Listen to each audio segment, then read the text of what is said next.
Shalom. Selamat Sabat.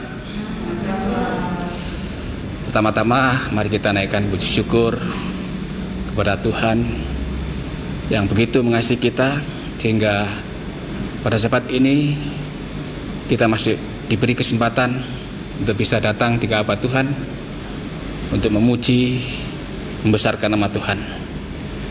Dan biarlah kita mohon kepada Tuhan supaya Roh Kudus Tuhan menguasai hati dan pikiran kita, agar kita dapat beribadah dalam roh dan kebenaran. Secara khusus kami mewakili jemaat menyampaikan turut berduka cita kepada Ibu Susi, di mana pada hari Minggu kemarin Bapak Jari sudah dipanggil yang kuasa, dan mohon maaf bila mana kami jemaat Jember belum bisa ke sana.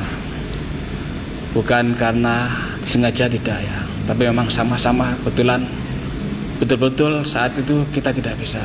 Dan rencana hari ini, kalau hari ini besok kita mau ke sana. Tadi kita sudah berunding untuk mau ke sana. Jadi kepada Ibu Susi dan keluarga, mohon dimaafkan kami jemaat Jember. Baik, Bapak Ibu yang dikasihi Tuhan Yesus, untuk mengawali acara kita, marilah kita berdiri menyanyi dalam lagu Sion nomor 515.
Sion nomor 1.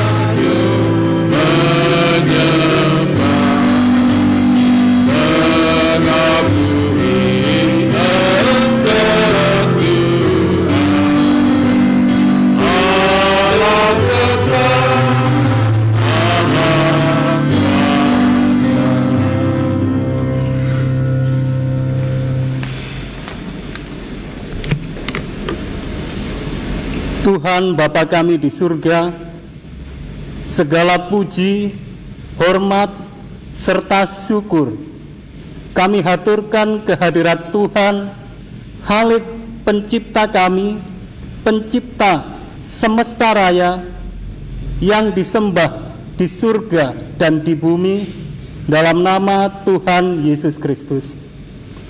Tuhan, saat ini kami rindu boleh memuji Tuhan dengan benar dan penuh kemuliaan Tuhan. Untuk itu Tuhan, tolong kami semuanya, kiranya Tuhan menguduskan kami, sehingga setiap kemuliaan Tuhan, setiap kebenaran Tuhan yang akan Tuhan curahkan bagi kami, semuanya boleh sepenuhnya memenuhi kami, sehingga untuk ibadah kami ini menjadi berkat bagi kami, menjadi berkat bagi sesama kami, dan Tuhan semakin terpuji dan termuliakan. Terima kasih Tuhan telah menyempurnakan dan menjawab doa kami, karena semuanya kami persembahkan di dalam nama yang terindah Tuhan kami Yesus Kristus, penebus dan juru selamat kami. Amin.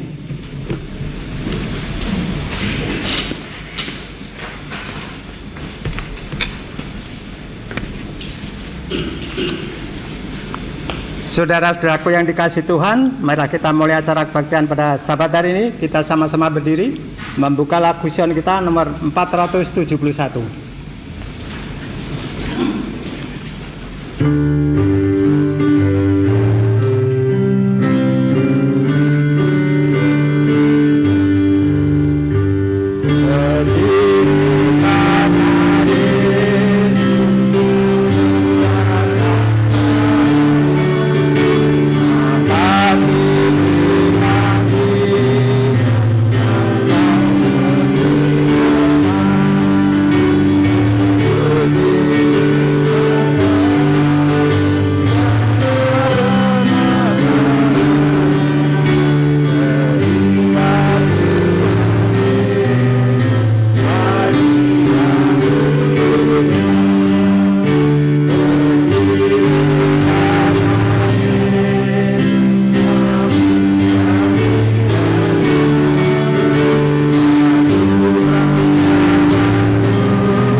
Saudara-saudaraku, marilah kita sama-sama bertelut untuk satu dalam doa.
Mari kita satu dalam doa. Bapa kami yang di surga, terpujilah namamu Bapa. Kembali pada Sabat hari ini, kami datang menghadap kehadirat-Mu ya Tuhan. Tuhan, sebelumnya kami juga memohon ampun atas dosa-dosa ataupun pelanggaran-pelanggaran yang mungkin telah kami perbuat selama 6 hari kerja kami. Baik itu kami sengaja maupun tidak kami sengaja, baik di dalam perkataan kami, pikiran kami, ataupun perbuatan kami selama 6 hari yang lalu. Sekali lagi kami memohon ya Tuhan, kiranya Tuhan akan mengampuninya, supaya pada Sabat hari ini kita semua masih layak datang menghadap kehadirat Tuhan untuk menyampaikan syukur dan terima kasih kami atas berkat-berkat serta penyertaan Tuhan di dalam kehidupan kami masing-masing. Selama 6 hari yang lalu, Tuhan telah menjauhkan kami dari segala kesusahan, pencobaan, mara bahaya, penyakit apapun. Hingga pada Sabat hari ini kita semua dapat bersama-sama untuk berbakti, memuji dan membesarkan nama Tuhan. Tuhan, kami juga memohon tuntunan Roh Suci, di mana sebentar lagi Bapak Pendeta akan menyampaikan firman. Semoga firman yang akan disampaikan semuanya berkenan di hadapan Tuhan. Begitu pula kepada kami semua yang hadir pada Sabat hari ini, kami juga percaya Tuhan berkatinya. Semoga firman yang akan kami dengar bersama nanti semuanya dapat berguna di dalam kehidupan kami, supaya kami tetap selalu setia sampai Engkau datang yang 2 kali. Tuhan, kami juga selalu mendoakan kepada saudara-saudara kami ya Tuhan, yang mungkin pada sabat hari ini tidak dapat bersama-sama dengan kami. Kiranya Tuhan berkati mereka masing-masing. Begitu pula yang mungkin dalam keadaan sakit, yaitu Bapak Bandu, kiranya juga Tuhan akan menjamah mereka, bila mereka kesembuhan, supaya mereka sembuh dan mereka dapat bersama-sama dengan kami untuk memuji dan menceritakan nama Tuhan. Tuhan, pada sabat hari ini kami juga selalu mendoakan kepada keluarga Ibu Jari yang pada saat ini masih di dalam keadaan duka ya Tuhan. Kami juga percaya Tuhan akan berkati mereka bila mereka kesukaan, supaya mereka juga dapat bersama-sama untuk selalu memuji dan menceritakan nama Tuhan. Tuhan, begitu pula kami juga selalu berdoa kepada pendeta-pendeta kami ya Tuhan, dimanapun mereka berada. Kiranya Tuhan akan selalu memberkati mereka masing-masing, supaya mereka juga dapat memberikan yaitu berkat-berkat kepada semua orang ya Tuhan. Mungkin yang dalam keadaan sakit, kami juga percaya Tuhan akan berkati mereka supaya mereka juga dapat sembuh. Begitu pula kami juga selalu mendoakan kepada Bapak Pendeta Budi Solikin yang pada saat ini sekeluarga juga dalam keadaan sakit ya Tuhan.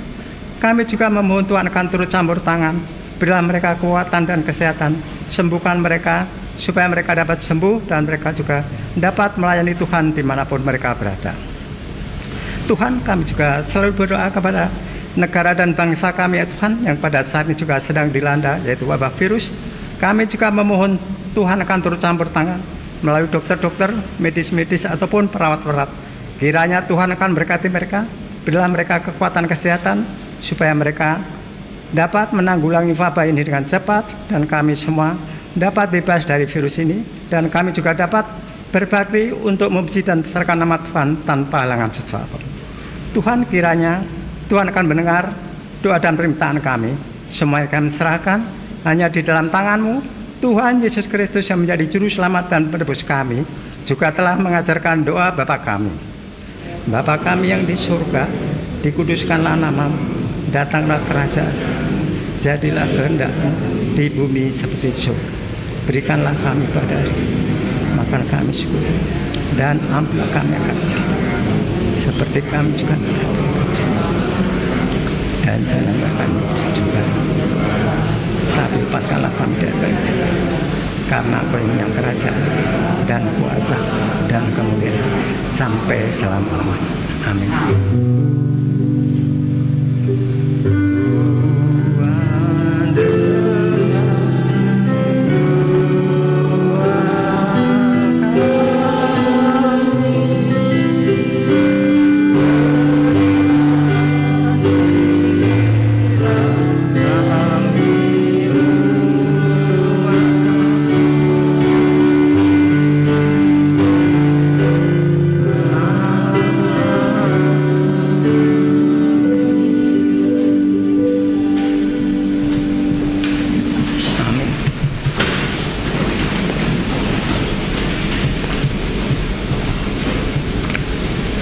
Saudara-saudaraku yang dikasihi Tuhan, sebelum kita memberikan persembahan kita pada sabat hari ini, akan kami bacakan persembahan pada sabat hari ini, yaitu tanggal 30 Januari tahun 2021 dengan judul Saat Rut Menempatkan Tuhan yang Terutama.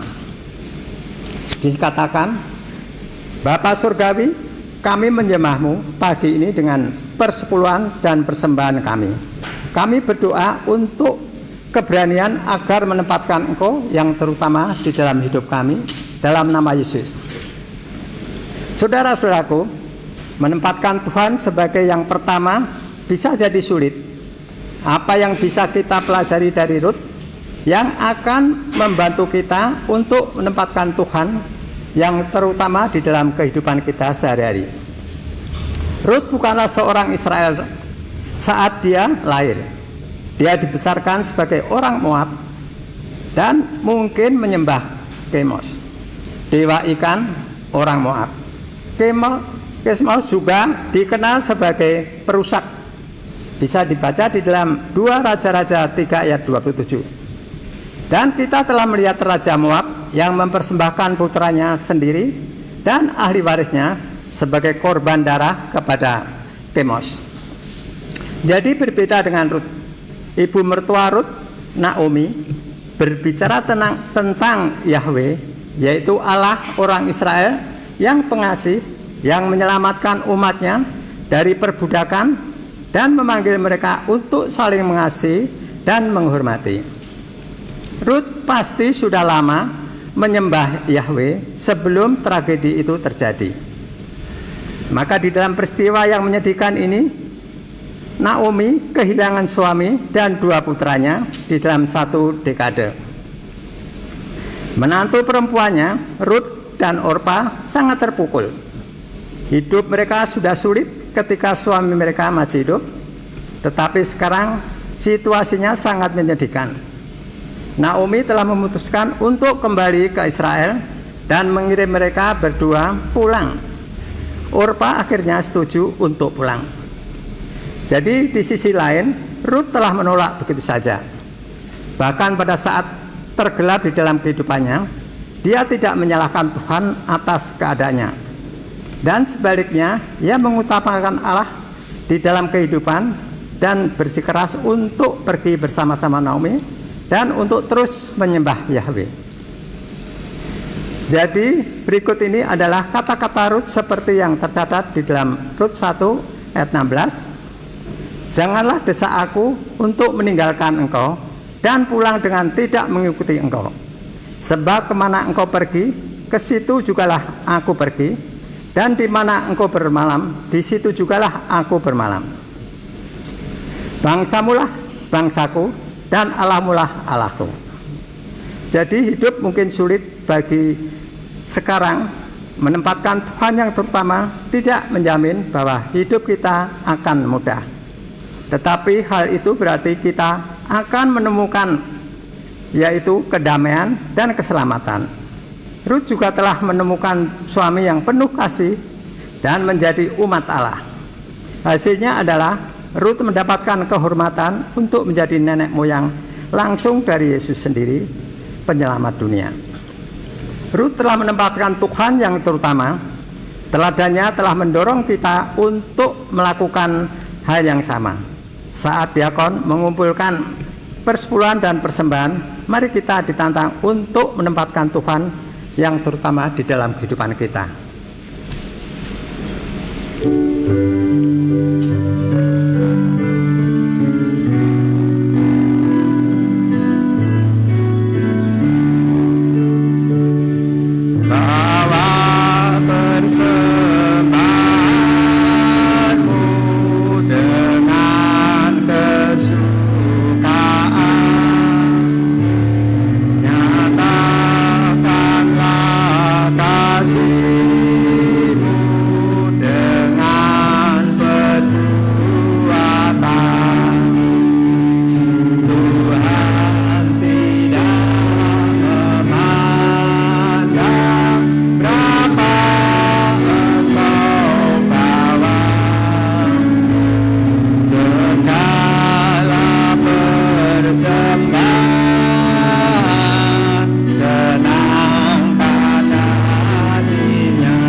Mari kita berdoa. Tuhan Allah Bapa kami yang bertata dalam tata kerajaan surga, kembali pada Sabat hari ini Tuhan, kami datang lagi menghadap kehadirat Tuhan untuk menyampaikan syukur dan terima kasih kami atas berkat-berkat Tuhan pada kami semua. Hingga pada Sabat hari ini Tuhan, kami dapat bersama-sama berbakti, memuji dan menserahkan nama Tuhan. Tuhan, pada Sabat hari ini kami telah mengembalikan sebagian berkat-berkat yang Tuhan berikan kepada kami melalui persembahan pada Sabat hari ini. Tuhan, kami memohon Tuhan akan berkatinya. Semoga persembahan ini dapat kami gunakan untuk pelayanan di mana saja ya Tuhan.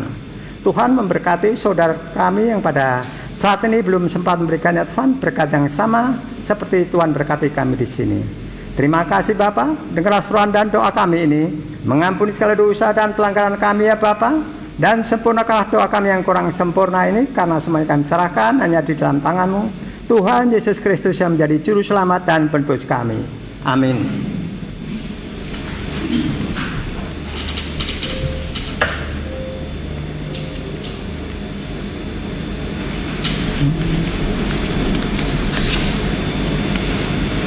Saudara-saudaraku yang dikasihi Tuhan, ayat inti khotbah pada Sabat siang hari ini yaitu terdapat di dalam Wahyu 14 ayat yang kelima yang berbunyi, dan di dalam mulut mereka tidak terdapat dusta, mereka tidak bercela. Kita akan sama-sama berdiri untuk menyanyikan lagu tema kita untuk tahun 2021 ini.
Mari kita bersatu dalam doa.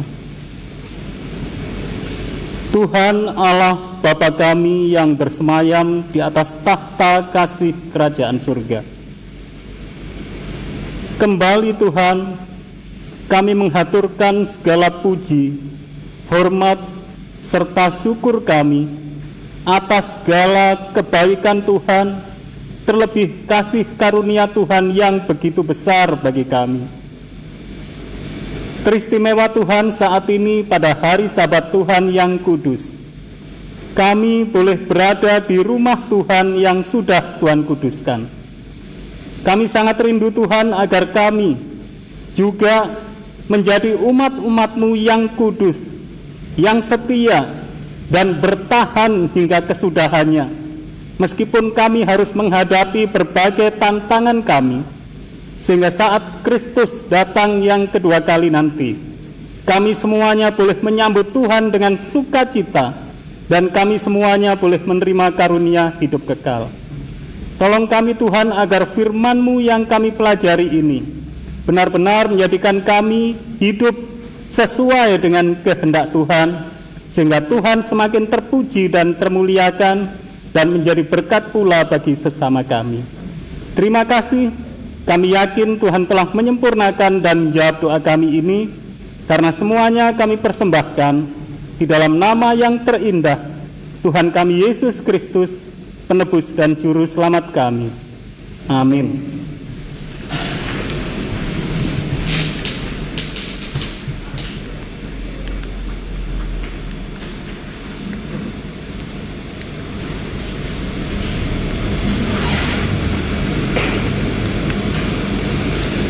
Salam semuanya.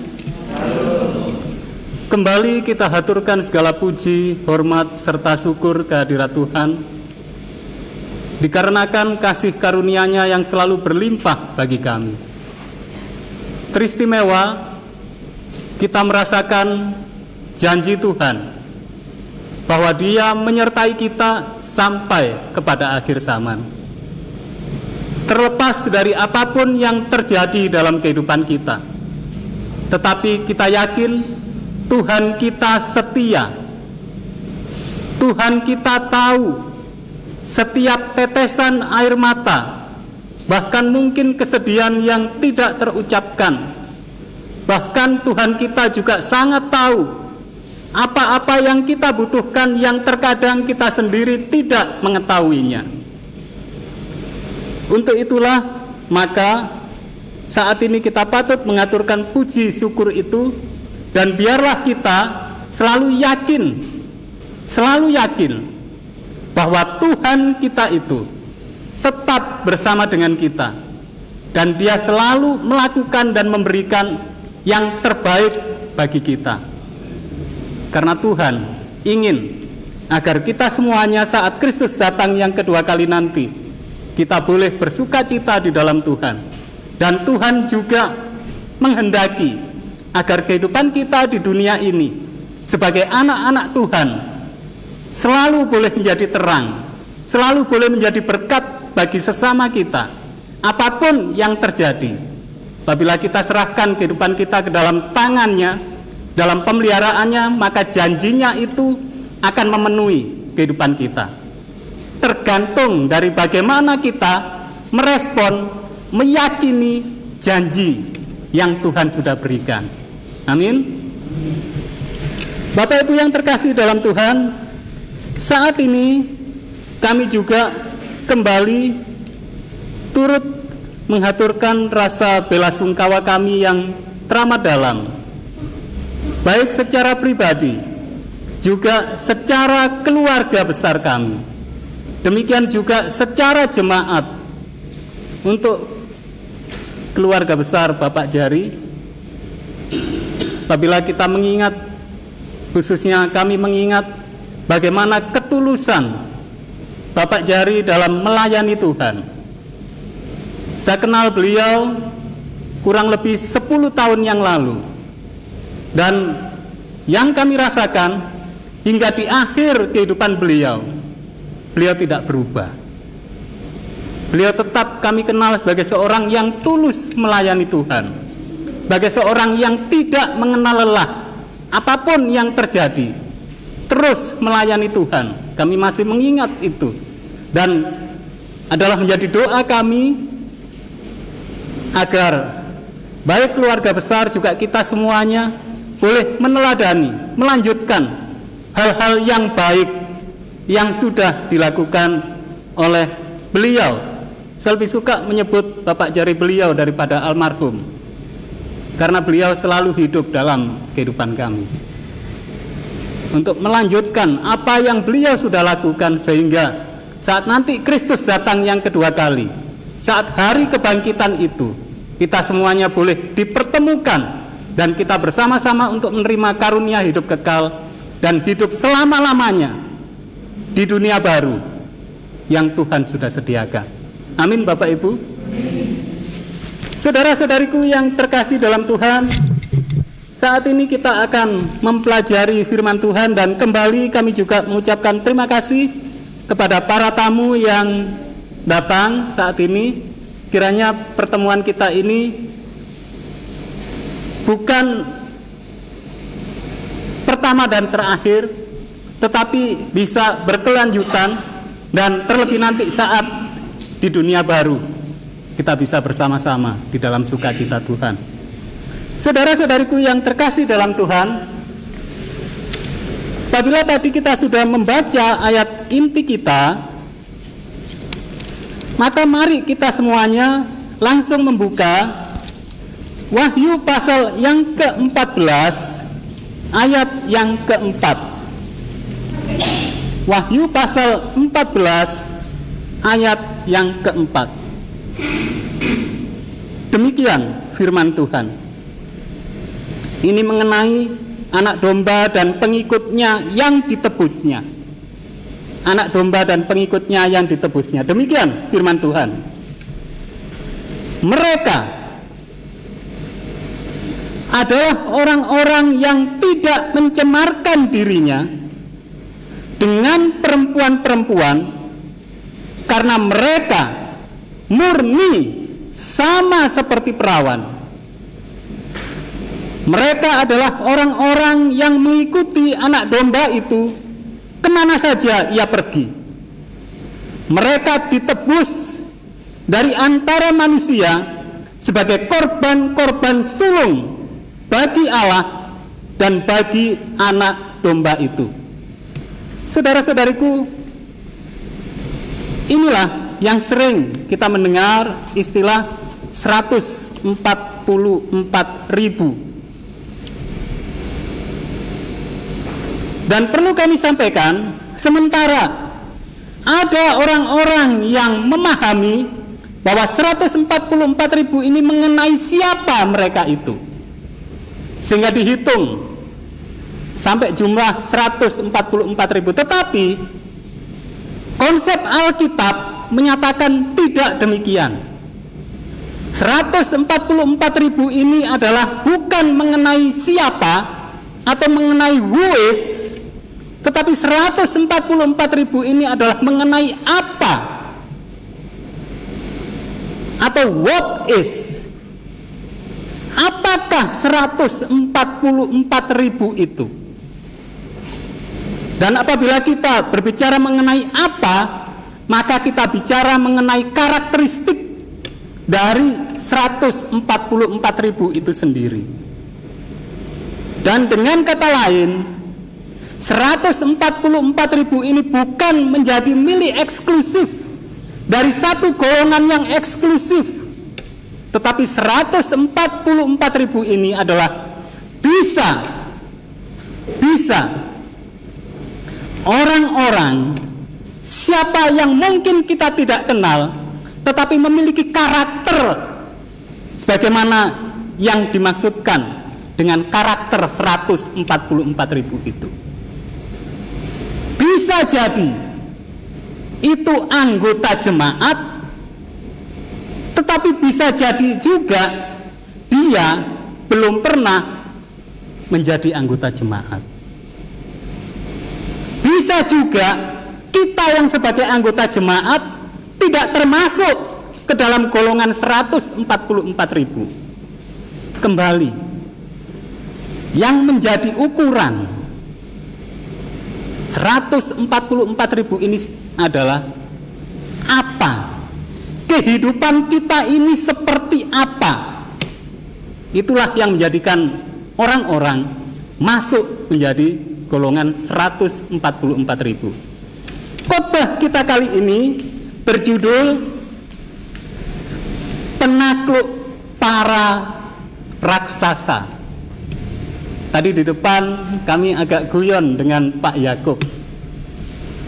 Penakluk para raksasa itu Pak Yakub sampaikan kalau di Amerika ini Kapten Amerika dan yang ditaklukkan adalah Hulk, ya, raksasa hijau.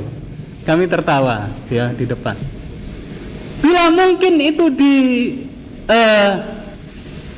Hong Kong, bisa jadi ini adalah penakluknya ini Sun Gokong dan yang ditaklukkan King Kong, kata Pak Yakub, ya. Bisa jadi begitu. Lalu saya sampaikan, kalau di Jawa Pak Yakub, ini penakluknya ini Anoman dan yang ditaklukkan adalah Dasamuka atau Rahwana. Tetapi kita tidak bicara mengenai penakluk-penakluk yang itu. Kita saat ini bicara mengenai penakluk para raksasa yang ada di dalam Alkitab. Mungkin apabila kita bicara mengenai penakluk raksasa, ada banyak orang berpikir ini mengenai Daud.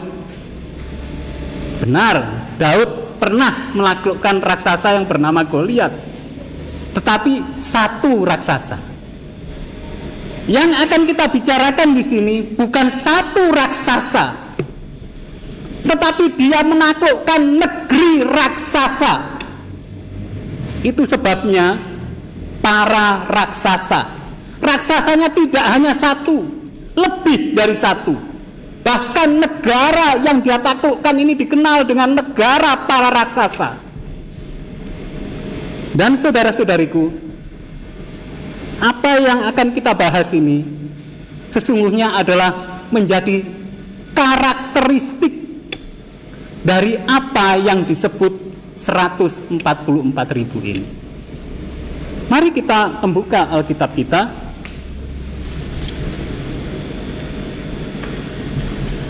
Di dalam Wahyu pasal 14 ayat yang keempat tadi, ada satu poin sebenarnya di sana yang sudah bisa kita dapatkan, bahwa mereka adalah orang-orang yang mengikuti anak domba itu kemana saja ia pergi. Orang-orang ini mengikuti anak domba itu kemana saja ia pergi. Dalam bahasa yang lebih mudah, orang-orang ini 144.000 ini, dia meneladani kehidupan, bahkan kematian anak domba itu, sehingga bisa mendapatkan kebangkitan sebagaimana yang sudah dialami oleh anak domba itu. Saudara-saudariku, apabila Tuhan menghendaki kita sebagai umatnya, Tuhan menginginkan kita secara komplit. Itu sebabnya firman Tuhan mengatakan, kasihilah Tuhan Allahmu dengan segenap hatimu. Cukup hatiku? Tidak cukup. Lalu apa lagi? Dengan segenap jiwamu. Cukup hanya hati dan jiwa? Tidak cukup. Apa lagi?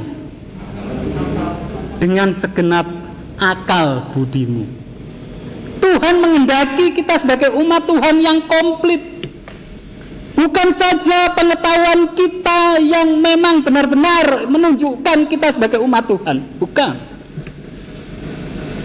Bukan juga hati kita. Pendeta, hati saya baik loh. Saya mengikut Tuhan dengan setia. Hati saya, kan Tuhan melihat hati pendeta. Tidak penting kehidupan saya secara luar. Cukup begitu? Tidak, Bapak Ibu. Tuhan menginginkan kita, menghendaki kita secara komplit. Sehingga baik luar maupun dalam maupun pikiran, apa saja kehidupan kita benar-benar kita sebagai umat Tuhan yang mengasihi Tuhan. Mari kita membaca terlebih dahulu Yosua pasal 14 ayat yang ke-6 mengenai satu topik, yaitu penakluk para raksasa. Yosua pasal 14 ayat yang ke-6. Demikian firman Tuhan.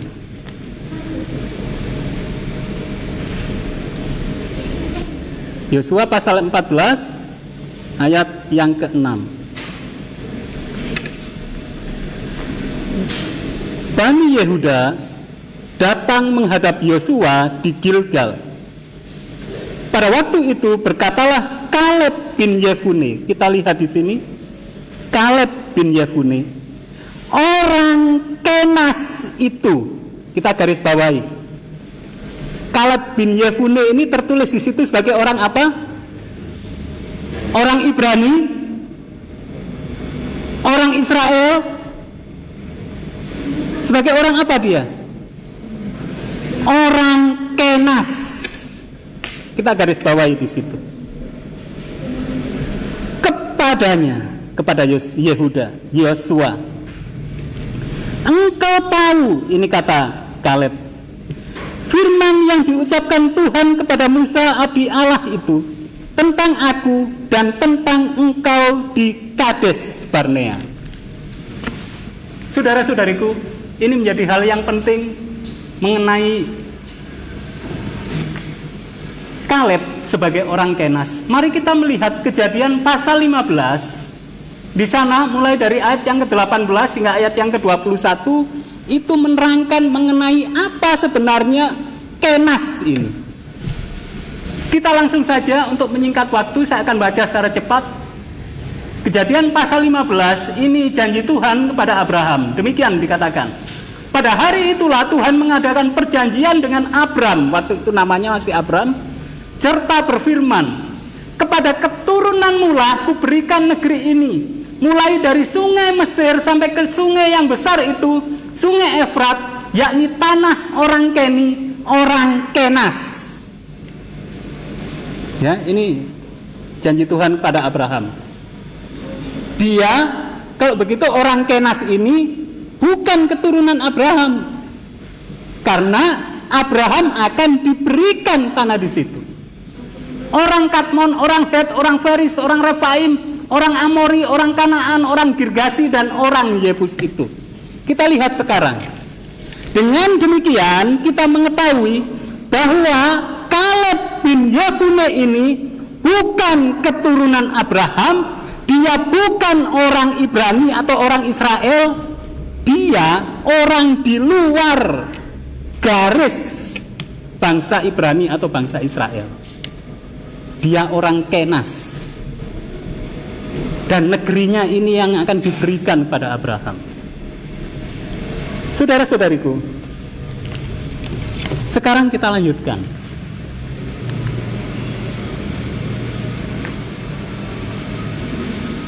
Kita lanjutkan di ayat yang berikutnya. Ayat yang ke-7.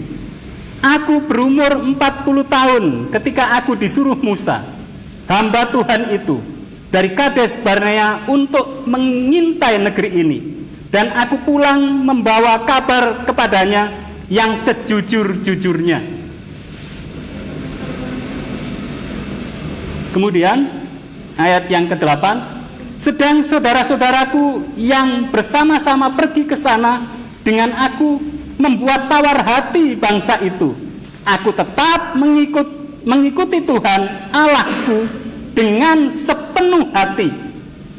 Pada waktu itu, ayat yang ke-9, Musa bersumpah katanya, sesungguhnya tanah yang diinjak oleh kakimu itu akan menjadi milik pusakamu dan anak-anakmu sampai selama-lamanya, sebab engkau tetap mengikuti Tuhan Allahku dengan sepenuh hati.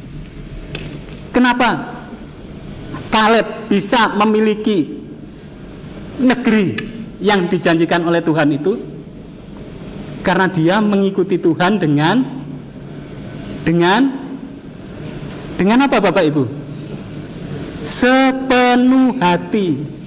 Kembali di awal tadi saya sampaikan, apabila kita bercita-cita atau berkeinginan Tuhan, nanti saat Tuhan datang, saya akan ada di dunia baru, saya akan menjadi umat Tuhan yang terangkat ke surga. Tunggu dulu. Jangan karena kita sudah tercatat sebagai anggota jemaat, lalu kemudian kita sudah bangga untuk menjadi umat Tuhan yang nanti kalau Kristus datang, maka kita pasti masuk surga. Tunggu Bapak Ibu. Kita harus menjadi umat Tuhan yang mengikut Tuhan dengan sepenuh hati. Sepenuh hati. Yang seperti apa mengikut Tuhan ini dengan sepenuh hati? Nanti kita akan lihat.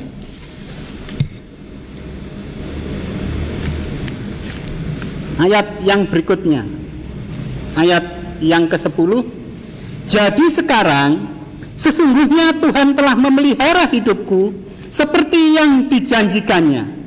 Kini sudah 45 tahun lamanya sejak diucapkan Tuhan firman itu kepada Musa. Dan selama itu orang Israel mengembara di padang gurun. Jadi sekarang telah berumur 85 tahun aku hari ini. Pada waktu ini aku masih sama kuat seperti pada waktu itu, pada waktu aku disuruh Musa.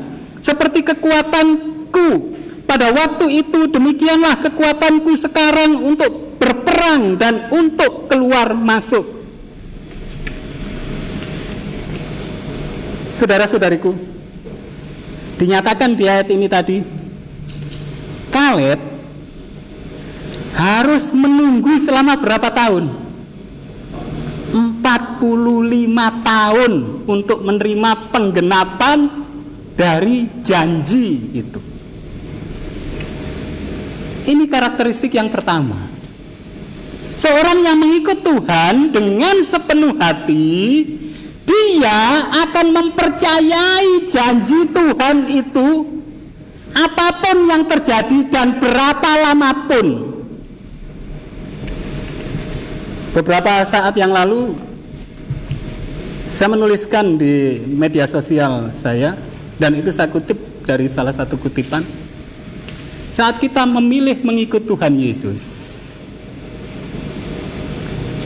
sesungguhnya yang menjadi prioritas kita bukanlah berkat yang akan Tuhan Yesus berikan. Saya ulangi, saat kita memilih untuk menjadi pengikut Tuhan Yesus, kita menjadi umat Tuhan,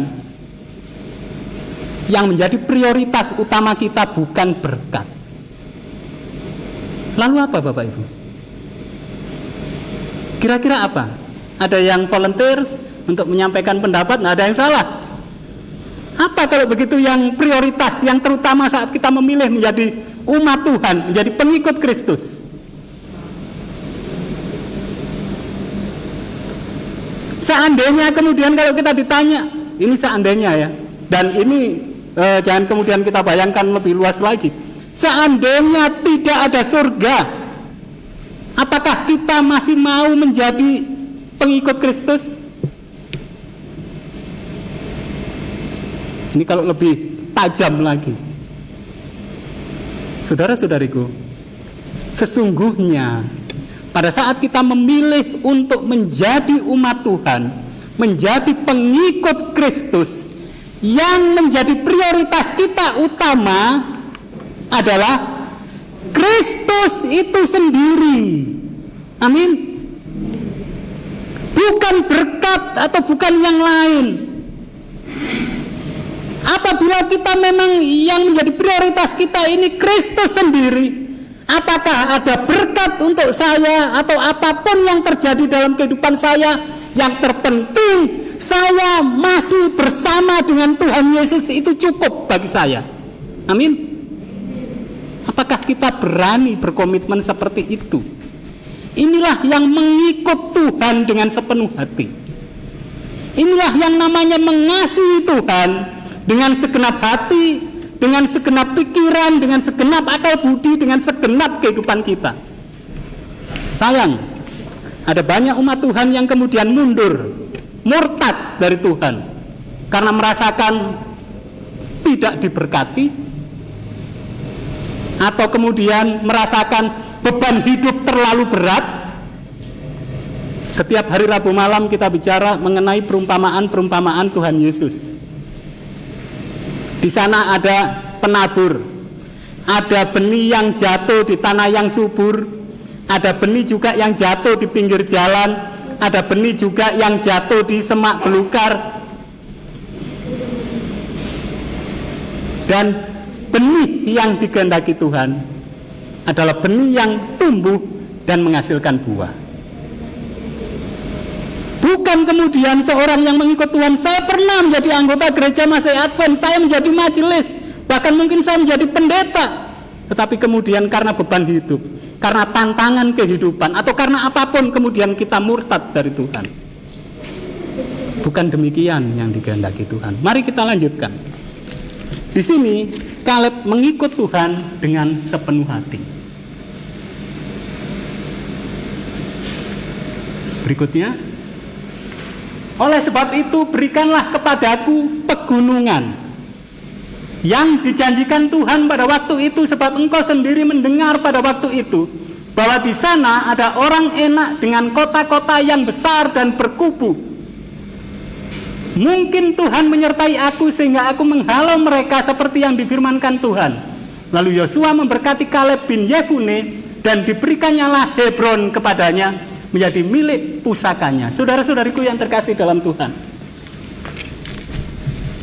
Kaleb ini ceritanya waktu itu setelah sekian puluh tahun tadi, dia menjadi hanya dia dan Yosua yang menjadi pengintai-pengintai yang setia, sementara yang 10 yang lain tidak setia. Kaleb dan Yosua menjadi umat Tuhan yang jempolan waktu itu. Pada waktu itu dia belum menerima apa-apa dari kesetiaannya itu. Lalu setelah 45 tahun kemudian, saat itu dia sudah tua, dan orang-orang yang lain sebagaimana yang firman Tuhan katakan di buku Bilangan, semua orang ini akan mati di padang belantara kecuali Kaleb dan Yosua. Dialah yang akan masuk ke negeri perjanjian. Semua orang waktu itu mati, tinggal Kaleb dan Yosua. Bisa saja Bapak Ibu, Kaleb waktu itu kemudian dia datang ke Yosua, dia minta bagian yang paling enak. Tetapi lihat di sini firman Tuhan mengatakan yang diminta Kaleb adalah pegunungan, dan di situ ada orang-orang enak dengan kota-kota yang besar dan berkubu. Itulah yang diminta oleh Kaleb. Ini karakteristik yang kedua.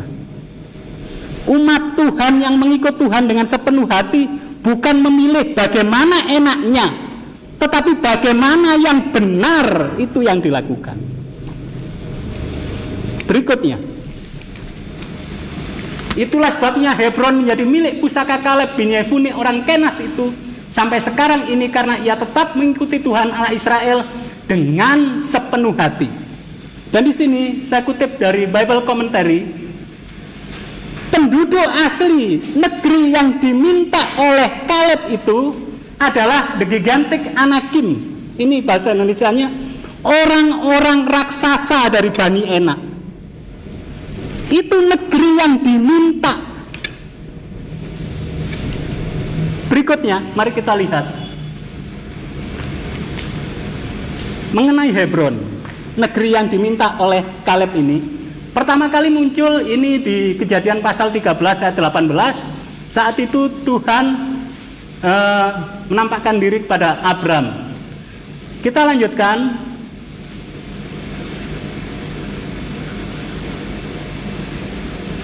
Nah, nama Hebron dikatakan di dalam Yosua pasal 14 ayat yang ke-15. Di sini kalau kita baca ayat yang ke-15, nama Hebron dulu adalah Kiryat Arba.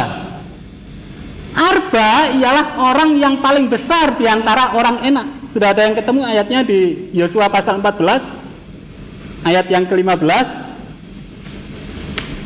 Dan amanlah negeri itu berhenti berperang. Inilah Kiryat Arba. Kiryat Arba, arti nama Kiryat itu adalah kota, dan Arba ini adalah nama seorang yang bernama Arba itu. Dan arti dari Kiryat Arba ini adalah kota Arba, atau kota dari 4 raksasa. Inilah yang diminta oleh Kaleb. Arba di dalam Yosua pasal 15 ayat 13 sampai 14 adalah nama dari ayah Enak, kalau bahasa Inggrisnya anak. Dan darinya, dari anak inilah kemudian dikenal bangsa Enak. Dan mari kita membuka yang sudah menemukan Yosua pasal 15 ayat yang ke-14. Langsung kita baca ayat yang ke-14. Dikatakan demikian. Dan Kaleb menghalau dari sana ketiga orang Enak, yakni Sesai, Ahimai, dan Talmat, anak-anak Enak. Inilah para raksasa-raksasa itu yang dikalahkan oleh Kaleb. Berikutnya, kalau kita membaca Ulangan pasal yang ke-9 ayat yang kedua, mari seorang yang sudah menemukan untuk membaca Ulangan 9 ayat yang kedua. Saya persilahkan, boleh dibaca dengan cepat. Ulangan 9 ayat 2 yang sudah menemukan. Saya berharap kalau kita ke gereja kita bawa Alkitab ya Bapak Ibu ya. Ya, silakan Joshua. Suatu bangsa yang besar dan tinggi, orang Enak yang kau kenal dan yang tentangnya kau dengar orang berkata, siapakah yang dapat bertahan menghadapi orang Enak? Iya. Terima kasih Yosua. Selalu berani ya Yosua ya, puji Tuhan. Saya suka dengan Yosua yang kalau di gereja selalu aktif dan pemberani. Lanjutkan, itu sampai besar dan jadi alat-alat Tuhan nanti. Saudara-saudariku, dikatakan di Ulangan 9 ayat yang kedua sampai ada sebutan begini mengenai bangsa Enak ini. Suatu bangsa yang besar dan tinggi, orang Enak yang kau kenal dan yang tentangnya kau dengar orang berkata, siapakah yang dapat bertahan menghadapi orang Enak? Dan negeri yang didiami oleh orang enak inilah yang diminta oleh Kaleb.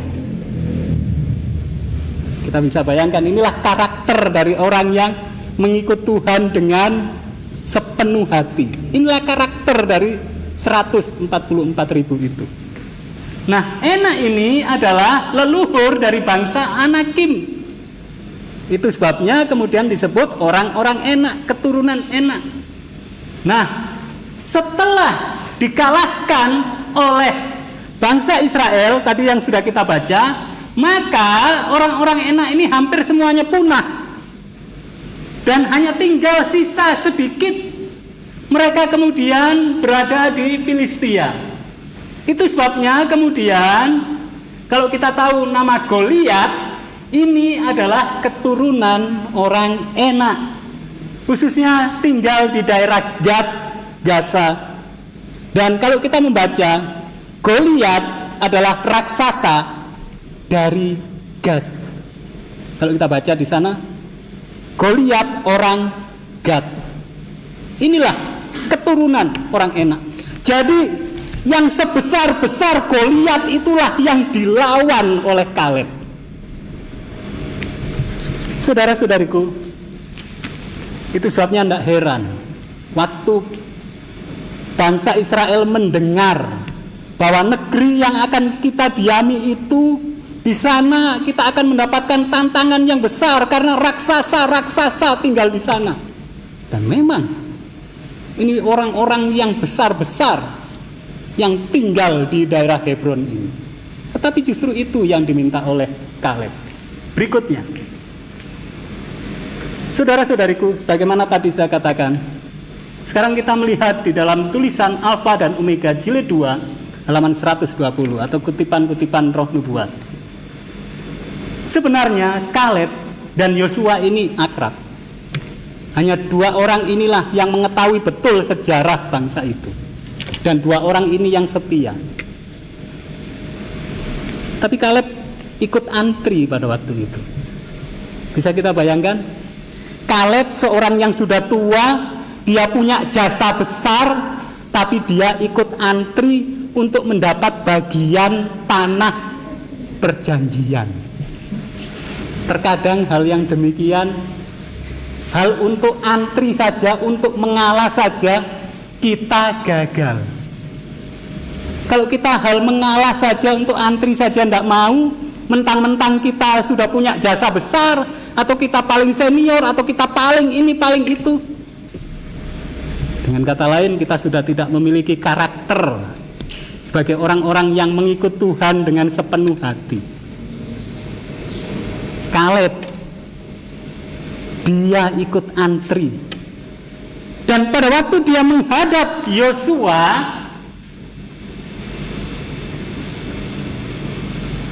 Hebron, tempat tinggal bangsa Enak itulah yang diminta oleh Kaleb. Itu yang dipilih oleh Kaleb. Dia tidak memilih tempat yang enak, bagian yang mudah. Bukan. Justru dia memilih Hebron, tempat para raksasa. Hebron adalah tempat tinggal bangsa Enak yang amat menggemparkan para mata-mata, dan melalui mereka telah menghancurkan semangat segenap Israel. Hal ini di atas segala sesuatu yang lainnya adalah tempat yang Kaleb dengan berharap kepada kekuatan Tuhan telah pilih sebagai pusakanya. Padahal bangsa itu kemudian gagal untuk masuk ke negeri perjanjian karena mereka takut dengan orang-orang Enak yang ada di Hebron. Tetapi Kaleb justru, berikan itu kepadaku. Yang berikutnya, tugas menaklukkan benteng raksasa ini tidak dapat dipercayakan pada orang lain yang lebih tepat selain kepadanya. Ia telah mempercayai janji Allah tadi di awal. Dia sudah menunggu 45 tahun, tapi dia tetap percaya bahwa janji Allah itu pasti digenapi. Saudara-saudariku, sekarang kita sedang menghadapi raksasa juga. Tetapi apakah kita masih percaya dengan janji Allah yang ada dalam Alkitab ini? Ini menjadi tantangan. Saat iman kita diuji bukan pada saat kita enak saja, Bapak Ibu. Justru iman kita diuji saat kita dimasukkan ke dapur api. Itu akan membuktikan apakah iman kita ini sejati atau bukan. Apakah iman kita hanya sekedar iman picisan? Apakah karakter kita benar-benar menyatakan iman kebenaran yang kita imani itu? Apabila memang benar-benar kita mengimani kebenaran yang ada di sini, akan kita hidupkan, akan kita nyatakan dalam kehidupan kita apapun yang terjadi. Karakter dari Kaleb menyatakan bagaimana dia mengimani janji Tuhan itu. Dia beriman bahwa Tuhan akan memberikan Hebron kepadaku. Benar di sana ada banyak raksasa, tetapi Tuhan sudah berjanji bahwa itu akan menjadi milikku. Ini yang ada dalam diri Kaleb. Dia lebih yakin kepada Tuhan daripada ketakutannya kepada raksasa-raksasa itu. Demikian juga kita yang hidup saat ini. Kita harus lebih yakin kepada janji Tuhan daripada virus-virus yang mematikan itu, daripada kesulitan-kesulitan yang saat ini banyak terjadi. Mempercayai janji Tuhan bukan berarti saya mengajak kita semuanya untuk hidup sembrono, bukan. Tetapi hiduplah yang benar sesuai dengan apa yang dinyatakan di dalam firman Tuhan. Berikutnya Bapak Ibu, saya akan baca tugas menaklukkan benteng raksasa ini tidak dapat dipercayakan pada orang lain yang lebih tepat selain kepadanya. Ia telah mempercayai janji Allah bahwa ia akan membawa bangsanya mewarisi Kanaan, dan di dalam hal ini ia telah menuruti Allah dengan sempurna. Ia tidak meminta bagi dirinya sendiri satu negeri yang sudah ditaklukkan. Ada banyak tempat yang waktu itu sudah ditaklukkan, tapi Kaleb, dia sebagai seorang yang paling senior, dia sebagai seorang yang paling berjasa, dia tidak menggunakan nepotisme. Dia tetap menjadi seorang yang berkarakter unggulan. Ia tidak meminta bagi dirinya satu negeri yang sudah ditaklukkan, tetapi tempat yang lebih daripada yang lainnya dianggap oleh para mata-mata itu mustahil untuk dikalahkan. Sementara banyak orang mengatakan tidak mungkin. Sebagaimana tadi yang sudah dibacakan oleh Yosua ya tadi ya. Bagaimana orang bisa mengalahkan bangsa Enak? Banyak orang berpikir nggak mungkin kita bisa mengalahkan bangsa Enak, orang-orang raksasa itu. Tetapi Kaleb yakin. Orang yang lain boleh tidak yakin, tapi Kaleb yakin. Itulah yang seharusnya menjadi karakter kita. Berikutnya, oleh pertolongan Tuhan, ia mau merebut benteng ini dari raksasa-raksasa yang kekuatannya telah menggoyahkan iman bangsa Israel. Siapa yang diandalkan oleh Kaleb? Tuhan. Itu tadi di awal saya sampaikan. Seorang yang memilih mengikut Tuhan, yang menjadi prioritasnya, yang terpenting bagi saya, Yesus selalu ada bersama dengan saya, itu cukup bagi saya. Amin. Selama Yesus bersama dengan saya, jangankan satu raksasa, begitu banyak raksasa, saya pasti menang kalau saya bersama dengan Yesus. Amin. Jangankan satu atau dua kesulitan,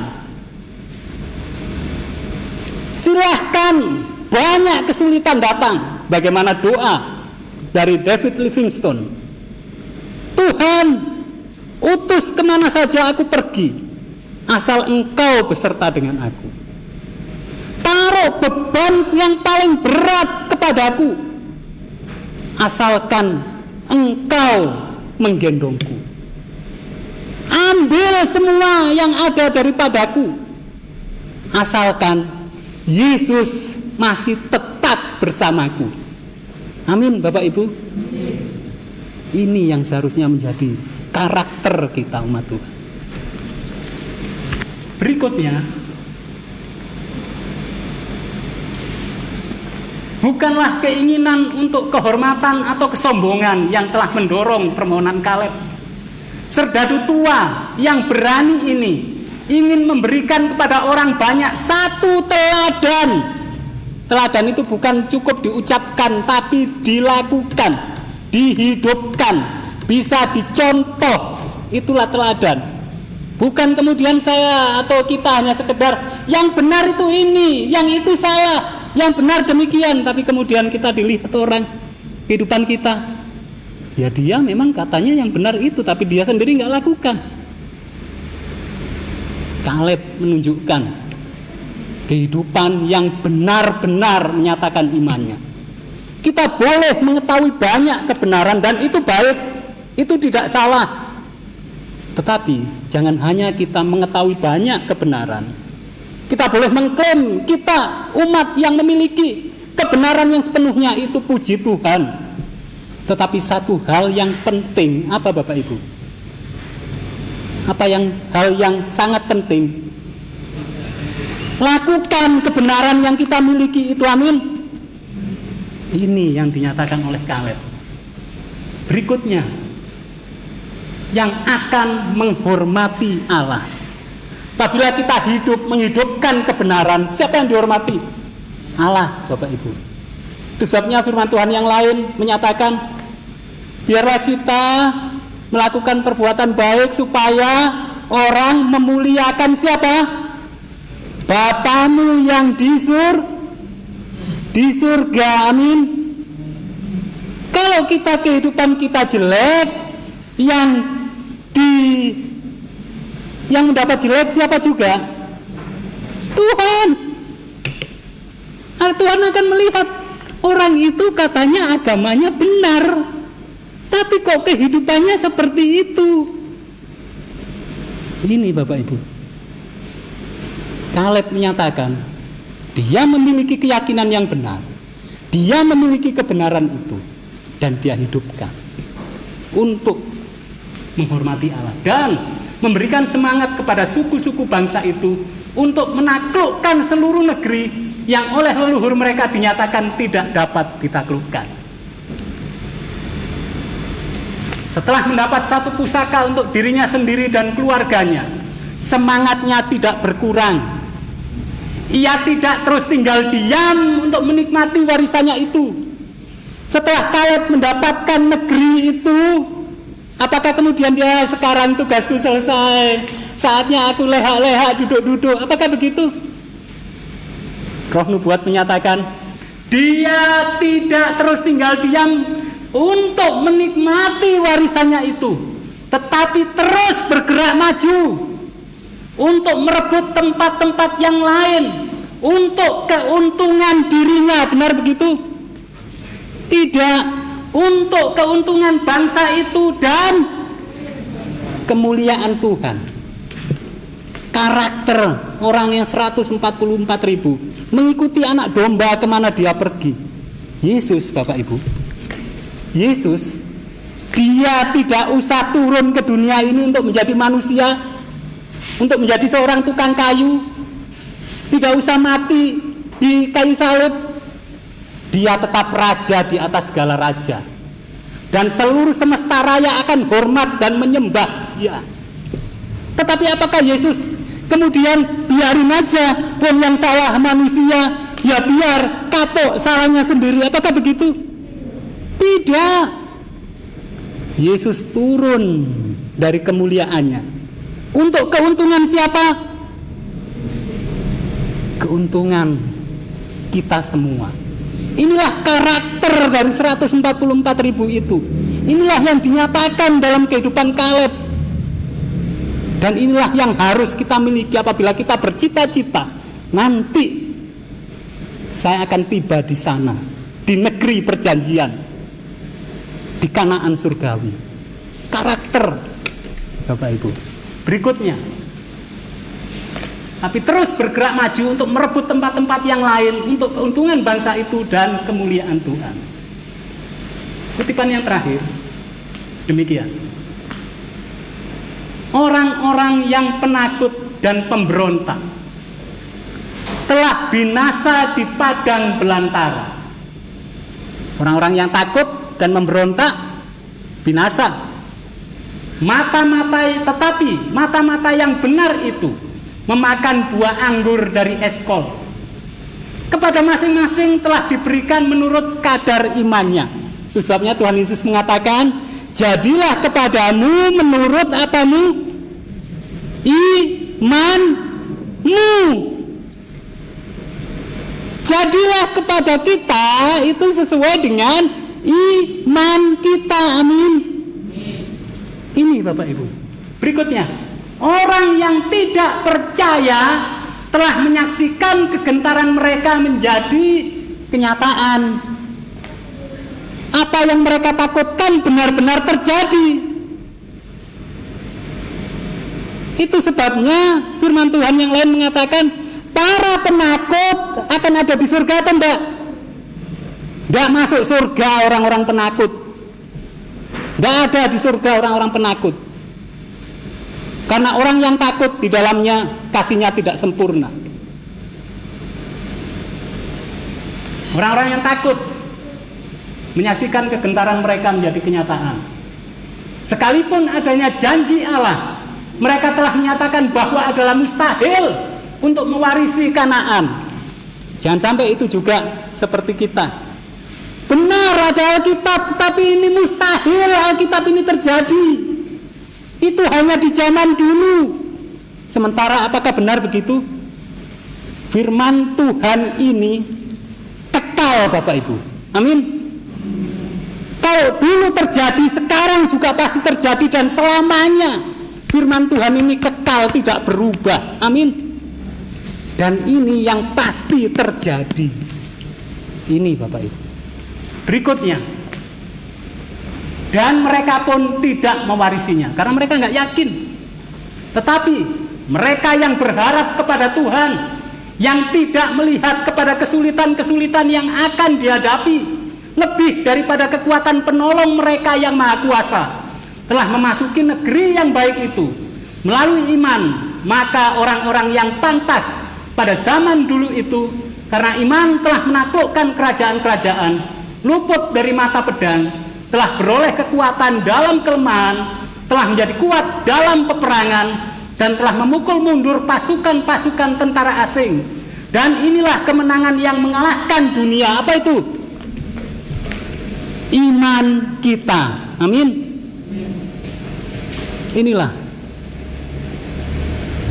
Kaleb, penakluk para raksasa. Iman Kaleb setidaknya iman rangkap 3. Iman yang selalu dibawa, melekat dalam kehidupannya. Tidak pernah sedetik pun imannya itu ditaruh sebentar. Saya beriman kalau di gereja, tapi kalau di mall atau di bioskop atau di tempat yang lain, iman saya taruh dulu. Bukan begitu Bapak Ibu. Iman saya benar-benar saya beriman kalau sesuatu seperti yang saya harapkan. Tapi kalau kemudian ada sesuatu yang dilalah, ya tahu dilalah ya, yang tiba-tiba terjadi, ya maaf Tuhan, iman saya taruh dulu. Enggak begitu.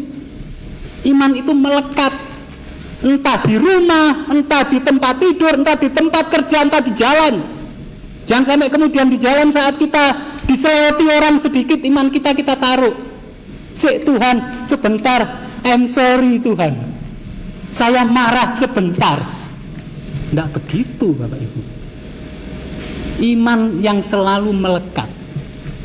Kemudian Kaleb, imannya iman yang mengalahkan segala sesuatu. Dia yakin Tuhan yang dia imani sanggup mengalahkan segala tantangannya. Inilah iman Kaleb. Yang ketiga, iman Kaleb adalah iman yang selalu naik. Penaklukan Hebron justru terjadi saat Kaleb masih berusia berapa? 40 tahun? Tidak. usia 80 lebih, dia sudah tua, tapi justru imannya semakin jempolan. Inilah iman yang selalu naik. Jangan kita katakan dulu waktu saya muda, wah saya ini dapi-dapi pendeta, kalau ada apa-apa saya ini. Dan banyak cerita yang begitu ya. Dulu waktu masih muda, wah ini. Tapi mana sekarang? Ada yang sudah nggak ada di gereja lagi, atau mungkin kehidupannya sudah berubah. Dulu mudanya sabar, sekarang tua jadi pemarah. Ya, enggak gitu. Justru iman ini semakin mendaki, semakin naik, semakin bagus. Grafiknya naik. Dan inilah kehidupan kami. Saudara-saudariku, biarlah karakter dari para penakluk para raksasa ini juga menjadi karakter kita. Amin. Apakah sulit? Sulit. Tidak mudah mengalahkan raksasa. Tapi Kaleb menunjukkan, andalkan Tuhan. Amin. Dan yang menjadi prioritas kehidupan kita adalah Tuhan. Selama kita memprioritaskan Tuhan, Tuhan yang utama, Tuhan segala-galanya, dan kita mengandalkan Tuhan, maka apa yang Tuhan sudah janjikan akan kita miliki. Amin. Biarlah saat Kristus datang yang kedua kali nanti, kita semuanya berhasil menjadi pemenang, para penakluk raksasa kehidupan kita, sehingga kita tiba di dunia baru, di negeri perjanjian, dan menerima kehidupan yang kekal, karunia yang sudah disediakan Tuhan bagi kita. Saya bawakan dalam nama Tuhan Yesus.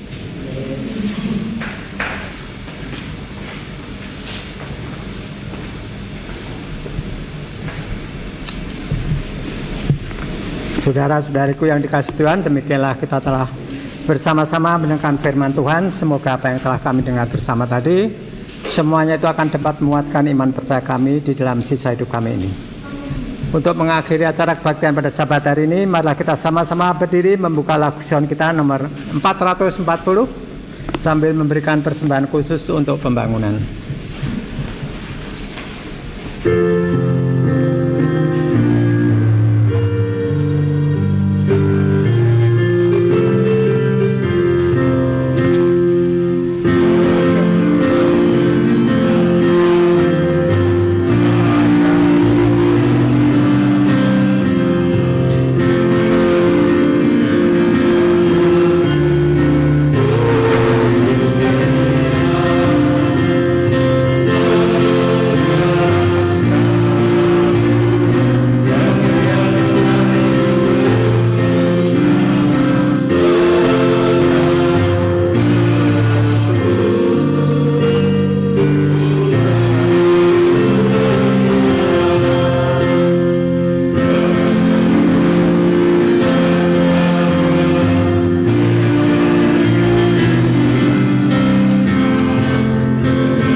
Tuhan Allah Bapa kami yang bersemayam dalam tahta kasih kerajaan surga, Kembali Tuhan segala puji, hormat, serta syukur kami haturkan kehadirat Tuhan.